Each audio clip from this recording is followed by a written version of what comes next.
നമസ്കാരം. രാഹുൽ മാങ്കൂട്ടം അറസ്റ്റിലായി എന്നുള്ള വാർത്തയാണ് ഇന്ന് പുലർച്ചയ്ക്ക് തന്നെ ഒരു സുഹൃത്ത് അറിയിച്ചത്. അദ്ദേഹം പറഞ്ഞു, നിങ്ങൾ എന്താണ് വാർത്തയൊന്നും ചെയ്യാത്തത്? രാഹുൽ മാങ്കൂട്ടത്തെ സപ്പോർട്ട് ചെയ്തുകൊണ്ടാണല്ലോ വാർത്ത ചെയ്തിരിക്കുന്നത്, നിങ്ങൾ ഇങ്ങനെയൊക്കെയാണോ വേണ്ടത് എന്ന് പറഞ്ഞുകൊണ്ടാണ് എന്നെ അത് കുറച്ച് വളരെ ചൂടായിക്കൊണ്ടാണ് എന്നോട് അറിയിച്ചത്. ശരി, എന്തായാലും ഞാൻ ചോദിച്ചാൽ എവിടെ നിന്ന് കിട്ടി? എല്ലാ ചാനലുകളിലെല്ലാം വാർത്ത വന്നു കഴിഞ്ഞില്ലേ? അതിസാഹസികമായി എല്ലാ സോഷ്യൽ മീഡിയയിൽ അദ്ദേഹത്തെ അറസ്റ്റ് ചെയ്തുകൊണ്ട് പോകുന്നു എന്ന് പറഞ്ഞുകൊണ്ട് അതിസാഹസികമായി കോടതിക്കുള്ളിൽ വെച്ച് അറസ്റ്റ് ചെയ്യാൻ ശ്രമിക്കുന്നു എന്ന് പറയുന്ന വാർത്ത വന്നല്ലോ. അപ്പം അതിനർത്ഥം അറസ്റ്റ് ചെയ്തു എന്നല്ലേ? അപ്പം അങ്ങനെ ഞാൻ എല്ലാ ചാനലിലും നോക്കിയപ്പം ന്യൂസ് 18 ചാനൽ ഇന്നലെ രാത്രി വളരെ ഗംഭീരമായി അറസ്റ്റ് ചെയ്യുന്ന രംഗം ചിത്രീകരിക്കാൻ വേണ്ടി കാത്തിരുന്ന കാര്യങ്ങളെല്ലാം പറയുന്നുണ്ട്. അതായത് ഹോസ്റ്റർ കോടതിയിൽ പോലീസും പട്ടാളവും അവിടെ 500 പോലീസുകാരെ നിർത്തിയിട്ടുണ്ട്.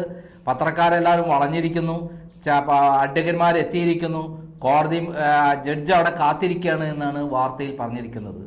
അതിൻ്റെ അർത്ഥം അറസ്റ്റ് ചെയ്തു എന്നല്ലേ? ഇതേപോലെ തന്നെയാണ് അതിൽ പറയുന്ന വിവരണം. എന്താ, സുള്ളിയിൽ നിന്ന് വ്യക്തമായി അദ്ദേഹം യാത്ര ചെയ്തുകൊണ്ടിരിക്കുകയാണ്. സുള്ളി എന്ന് പറഞ്ഞാൽ കർണാടക സുള്ളിയിൽ നിന്ന് അദ്ദേഹം ഇവിടേക്ക് വന്നുകൊണ്ടിരിക്കുകയാണ്. അദ്ദേഹം ജാമ്യം നിഷേധിച്ചതുകൊണ്ട് അറസ്റ്റ് വരിക്കാൻ പോവുകയാണ് എന്നാണ് വാർത്തയിൽ പറഞ്ഞത്. അതിനുശേഷമാണ് ബാക്കി ചാനലുകളെല്ലാം പരിശോധിക്കുമ്പോൾ കഴിഞ്ഞ കുറച്ച് ദിവസമായിട്ട് അയാളെ അറസ്റ്റ് ചെയ്യാൻ വേണ്ടി നടത്തിയിട്ടുള്ള റിപ്പോർട്ടർ ചാനലും 24 ചാനലും അതേപോലെ ന്യൂസ് 18ഉം അതേപോലെ ന്യൂസ് മലയാളം തുടങ്ങിയുള്ള ചാനലുകളാണ് ഇവരെ അറസ്റ്റ് ചെയ്യുന്ന കാര്യങ്ങൾ വിശദമായി ചെയ്തുകൊണ്ടിരിക്കുന്നത്. ഒരു വാർത്ത എന്തിനാണ് ഇത്രയും ദിവസം അറസ്റ്റ് ചെയ്യുന്നു എന്ന് പറഞ്ഞുകൊണ്ടിരിക്കുന്നത്? ഏറ്റവും വലിയ റിപ്പോർട്ടർ ചാനലാണ് ഇന്ന് വരെ കാണാത്ത വിധത്തിൽ ഒരു കേസിൽ ഒരാളെ വേട്ടയാടുകയാണ്. ഒരാൾക്ക് അനീതിയുണ്ട്, അയാൾക്ക് ഒരു ഇരയാണെങ്കിലും പ്രതിയാണെങ്കിലും നീതിയുണ്ട്. ഒരാളും കൊലപാതകയായിട്ടോ അല്ലെങ്കിൽ തട്ടിപ്പുകാരനായിട്ടോ അല്ലെങ്കിൽ ബലാത്സംഗ വീരനായിട്ടോ ഒന്നും ജനിക്കുന്നില്ല. സാഹചര്യമാണ് മനുഷ്യനെ അങ്ങനെ ആക്കുന്നത് എന്നുള്ള സത്യം. പല ചാനലിലും പെൺവേട്ടക്കാരായ പത്രപ്രവർത്തകരുണ്ട്. അവരുടെ വിവരങ്ങൾ എൻ്റെ കൈവശമുണ്ട്, വ്യക്തമായ തെളിവുകളുണ്ട്. അതൊക്കെ ആവശ്യമുള്ള സമയത്ത് ഞാൻ പുറത്തുവിടും. നമുക്കറിയാം നമ്മുടെ ഉമ്മൻചാണ്ടിയെ വേട്ടയാടിയ കാര്യം. കേരളത്തിലെ എല്ലാ ദൃശ്യ മാധ്യമങ്ങളും ഒരേപോലെ ഏറ്റെടുത്തൊരു ദൗത്യമായിരുന്നു. കഴിഞ്ഞ നിയമസഭാ ഇലക്ഷൻ 2016 നിയമസഭാ ഇലക്ഷനിൽ സരിതാ നായർ ഉമ്മൻചാണ്ടി പീഡിപ്പിച്ചു എന്ന് പറയുന്ന കാര്യം. സരിതാ നായരെ ലൈംഗിക വൈകൃതങ്ങൾക്കിരയാക്കി എന്നാണ് പറഞ്ഞത്. ഇന്നിപ്പോൾ മുഖ്യമന്ത്രി പറഞ്ഞത് മുഖ്യമന്ത്രി പറഞ്ഞത് തന്നെയാണ്. അതായത് നമ്മുടെ രാഹുൽ മാങ്കൂട്ടം ലൈംഗിക വൈകൃത ഭീകരനാണെന്നാണ്. ഒരു കാരണഭൂതൻ കഴിഞ്ഞ ഒരു SFIക്കാരൻ പീഡിപ്പിച്ചു എന്നിട്ട് പരാതി കൊടുത്ത ഒരു കാരണഭൂതനെ കുറിച്ചിട്ട് MM ലോറൻസ് ആണ് അന്വേഷിച്ചിരുന്നത്. ആ കാരണഭൂതനെ അന്ന് രക്ഷിക്കുകയായിരുന്നു ചെയ്തിരുന്നത്.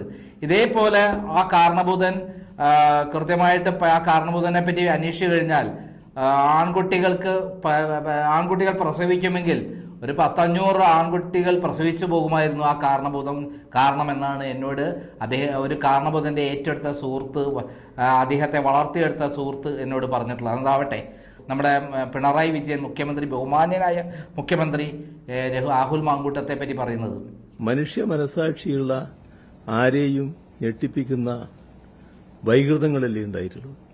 അതൊരു കൃത്യമായ ഒരു ലൈംഗിക വൈകൃതക്കാരന്റെ നടപടികളല്ലേ ഉണ്ടായി. കേട്ടല്ലോ. ഞാൻ ഇതിന് ശേഷം അദ്ദേഹത്തിനെ കുറിച്ച് കൂടെ പഠിച്ചു. ഇന്നലെ നടന്ന വാദങ്ങൾ പഠിച്ചു. ഇന്നലെ തിരുവനന്തപുരം കോടതിയിൽ നടന്ന വാദങ്ങൾ ഉണ്ടായ വിധി ഓർഡറാണ് എൻ്റെ കയ്യിൽ കിട്ടിയത്. ആ ഓർഡറാണ് ഇപ്പോൾ ഞാൻ കാണിക്കുന്നത്. ഈ ഓർഡറിൽ പഠിച്ചു കഴിഞ്ഞാൽ കോടതി ഏകപക്ഷീയമായി അദ്ദേഹത്തിൻ്റെ ജാമ്യ ഹർജി തള്ളി എന്നുള്ളതാണ് സത്യം. ആദ്യം തന്നെ അതിൽ പറയുന്നത്, മുഖ്യമന്ത്രി പരാതിയാണ് കൊടുത്തിരിക്കുന്നത് ആദ്യമായിട്ട്. എത്ര വർഷം കഴിഞ്ഞിട്ട്? 1.5 വർഷം കഴിഞ്ഞിട്ട്. ഇത് സംഭവം നടന്നു പറയുന്നത് 2024 അതിനുശേഷം 2025 അവസാനിക്കാൻ സമയത്താണ് ഇങ്ങനൊരു പരാതി കൊടുക്കുന്നത്. അതായത് പരാതി കൊടുക്കുന്നത് എവിടെയാണ് കൊടുക്കേണ്ടത്? കൺസേൺഡ് പോലീസ് സ്റ്റേഷനിലാണ് കൊടുക്കേണ്ടത്. അങ്ങനെ ഒരു പരാതിയേ കൊടുത്തിട്ടില്ല. രണ്ടാമത്തെ കാര്യം അത് കോടതി മിണ്ടുന്നില്ല. രണ്ടാമത്തെ കാര്യം, ഇത് ബലാത്സംഗമാണോ അല്ലയോ എന്നുള്ള കാര്യമാണ്. അതിൽ കൃത്യമായിട്ട് പറയുന്നുണ്ട്. അതായത് ഇതിൽ ഉഭയസമ്മതത്തോടു കൂടിയുള്ള ബന്ധപ്പെടലായിരുന്നു. ഈ പെൺകുട്ടിയെ ആശ്വസിപ്പിക്കാൻ എത്തിയവർ തമ്മിൽ ബന്ധമായി, അങ്ങനെ രണ്ടുപേരുടെ സമ്മതത്തോടു കൂടിയിട്ടാണ് ഈ സംഭവം നടന്നത്. മൂന്നാമത് അതിനകത്ത് പറയുന്നൊരു കാര്യം, അപ്പോൾ ബലാത്സംഗം നടന്നോ ഇല്ലേ എന്നുള്ളത് കൃത്യമായി കോടതി പറയുന്നില്ല. കോടതി ആകെ കണ്ടെത്തിയ ഒരു കാര്യം എന്താണെന്ന് അറിയാമോ? ഈ രാഹുൽ മാങ്കൂട്ടത്തെ നിർബന്ധിച്ച് ആ പെൺകുട്ടിയെ എന്താക്കി ഗർഭചിത്രം നടത്തി എന്നാണ് വിധി പറയുന്നത്. എങ്ങനെയാ അതാക്കിയെന്ന് പറയുന്നത്, അതിജീവിതയെ നിർബന്ധിച്ച് ആത്മഹത്യ എന്നൊക്കെ പറഞ്ഞിട്ട് ഇതാക്കിയത്. എന്നാൽ അതിൻ്റെ തന്നെ പറയുന്നുണ്ട് ഈ കുട്ടി റിക്വസ്റ്റ് ചെയ്തിട്ട് എന്താക്കി പിന്നെ ഈ ഗുളിക കൊടുത്തയച്ചു എന്ന് പറയുന്നൊരു കാര്യം അതിൻ്റെ അകത്ത് റെക്കോർഡ് പറയുന്നുണ്ട്. അതായത് ആദ്യം കുട്ടി സമ്മതത്തോടുകൂടി, ഒരു തവണയില്ല കേട്ടോ, പരാതി തന്നെ എന്താ പറയുന്നത് പലതവണ ആ കുട്ടിയുമായി സെക്സിൽ ഏർപ്പെട്ടു എന്നാണ്. രണ്ടാമത് പറയുന്നത് ഈ കുട്ടിയുമായിട്ട് പിന്നെ ഗർഭിണിയായ ശേഷം ഈ അതുവരെ യാതൊരു പ്രശ്നവുമില്ല, ഉഭയസമ്മതത്തോടെന്ന് കോടതി പറയുന്നുണ്ട്. അതിനുശേഷം കോടതി ഈ പറയുന്ന രേഖ ആ കുട്ടിയുമായിട്ടുള്ള സംഭാഷണത്തിൽ ആ കുട്ടി റിക്വസ്റ്റ് ചെയ്യുന്നു ഈ ഗുളിക വേണമെന്ന് പറഞ്ഞിട്ട്, ഗർഭചിത്രം നടത്തുന്നതിന് ആവശ്യമായ സാധനം കിട്ടണം എന്ന് പറഞ്ഞിട്ട്.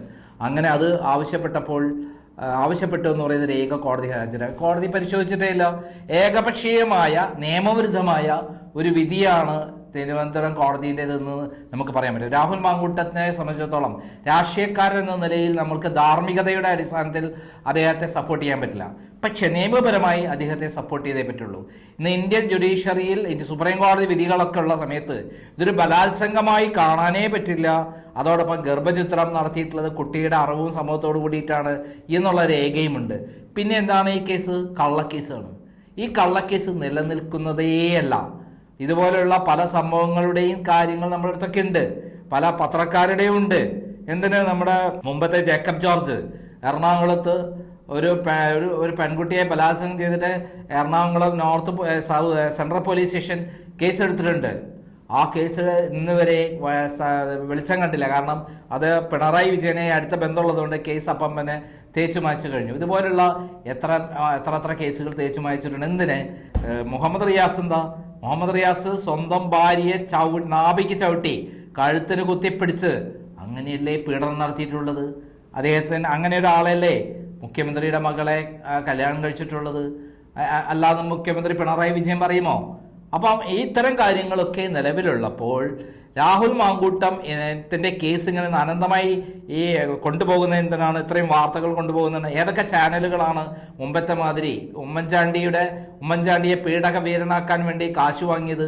മുഖ്യമന്ത്രി പിണറായി വിജയൻ LDFും അധികാരത്തിൽ വരാൻ വേണ്ടി 2016 കാശ് വാങ്ങിയിട്ടില്ല എന്നുള്ള ഏതെങ്കിലും ചാനലുകൾക്ക് അല്ലാന്ന് പറയാൻ പറ്റുമോ? ഗൂഢാലോചനയായിരുന്നു. എറണാകുളം ഗസ്റ്റ് ഹൗസിൽ വെച്ച് പിണറായിയും ഗണേശനും അതേപോലെ തന്നെ സരിതയും ചേർന്ന് ഗൂഢാലോചന നടത്തി 10 കോടി രൂപയാണെന്ന് സരിതയെ കൊടുക്കാമെന്ന് നിശ്ചയിച്ച് കൊടുത്തു എന്ന് തന്നെ ഞാൻ കരുതുന്നത്. 10 കോടി രൂപ കേരളത്തിലെ സ്ഥാപനങ്ങൾക്കെല്ലാം കൂടി, പ്രമുഖ പത്രക്കാർക്കെല്ലാം കൂടി കൊടുത്തു.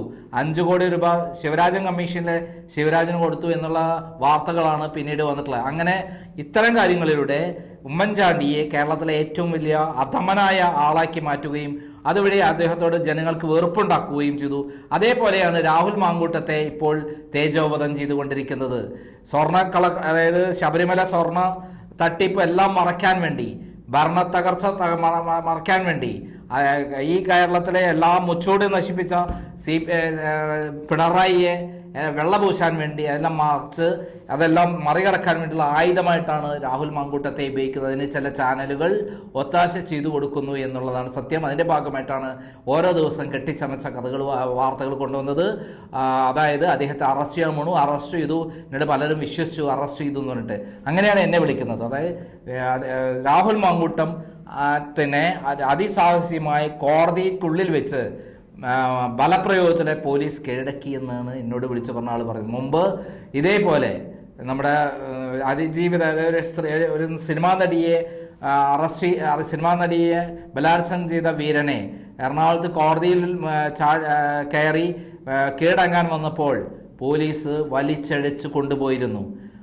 അതിസാഹസ്യമായി വലിച്ചഴിച്ചു കൊണ്ടുപോയിരുന്നു. കോടതി ഇല്ലാത്ത സമയത്തായതുകൊണ്ട് കോടതി കൂട്ടിൽ നിന്നാണ് അദ്ദേഹത്തെ വലിച്ചഴിച്ചു കൊണ്ടുപോയത്. ഇതേപോലെയാണ് ഇപ്പോൾ രാഹുൽ മാങ്കൂട്ടത്തെ അറസ്റ്റ് ചെയ്തു, അതിഭീകരമായി മർദ്ദിച്ച് സാഹസ്യമായി വലിച്ചഴിച്ച് അദ്ദേഹത്തെ കൊണ്ടുപോയി എന്ന് പറയുന്ന വാർത്ത, തെറ്റായ വാർത്ത എനിക്ക് എത്തിച്ചത്. ഇതിന് കാരണം ഇവിടുത്തെ ചാനലുകളാണ്. പലരെയും അന്ധമായി വിശ്വസിപ്പിക്കുകയാണ് രാഹുൽ മാങ്കൂട്ടം എന്ന് പറയുന്ന ഒരു യുവാവിനെ ഇങ്ങനെ ചെയ്തു എന്ന് പറഞ്ഞുകൊണ്ട്. എന്തൊരു കഷ്ടമാണ് എന്ന് ആലോചിച്ച് നോക്കൂ. ഇതെന്താണ് കൊട്ടേഷൻ എന്നുള്ളത് വളരെ കൃത്യമായി പറയാം. അതായത് കൊട്ടേഷൻ, ഈ ഇലക്ഷൻ കഴിയുന്നവരെ ഈ വാർത്ത ചൂടോടുകൂടി നിൽക്കണം. ഈ ഇലക്ഷനിൽ ഏറ്റവും അധികം ചർച്ച ചെയ്യപ്പെട്ട വാർത്ത രാഹുൽ മാങ്കൂട്ടമാണ്. അത് തന്നെയാണ് ഇവിടെ പ്രധാനമായിട്ട് ഈ ചാനലുകൾ ശ്രമിച്ചുകൊണ്ടിരിക്കുന്നത്. ഈ ഇലക്ഷൻ കഴിയുന്നവരെ ഈ വാർത്ത ലൈവായി നിൽക്കും. ഇലക്ഷൻ കഴിഞ്ഞാൽ പിറ്റേ ദിവസം മുതൽ ഈ വാർത്ത ഷൂ ആയിരിക്കും എന്നുള്ള കാര്യത്തിൽ യാതൊരു സംശയമില്ല. നന്ദി, നമസ്കാരം.